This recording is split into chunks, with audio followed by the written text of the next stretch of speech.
Jamie wanted to know why Jesus taught us to pray, lead us not into temptation.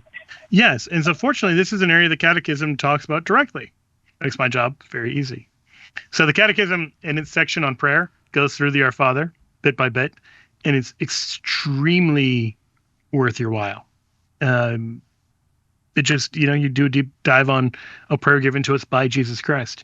And in paragraph 2846, it explains that our sins come from our consenting to temptation.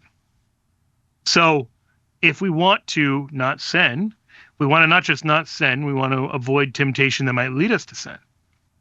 But that the Greek verb being translated as lead us doesn't neatly translate into English, because the Greek means both do not allow us to enter into temptation and do not let us yield to temptation.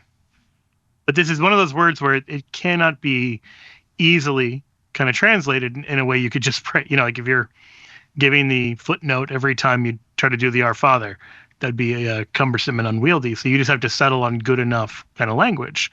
Similarly, with give us this day our daily bread, the word daily there can also be translated supersubstantial. And St. Jerome translates it both ways, because the daily bread is the manna from heaven and is pointing us to the supersubstantial food of the Eucharist. And so the word Jesus uses in Greek to describe this food isn't just an ordinary word for daily. There's something a little more going on.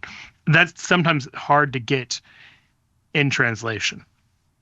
So we're reminded in the Catechism that God cannot be tempted and tempts no one. That's James 1, verse 13. So he doesn't literally lead us into temptation, but on the contrary, wants to deliver us from evil. He wants to set us free from evil.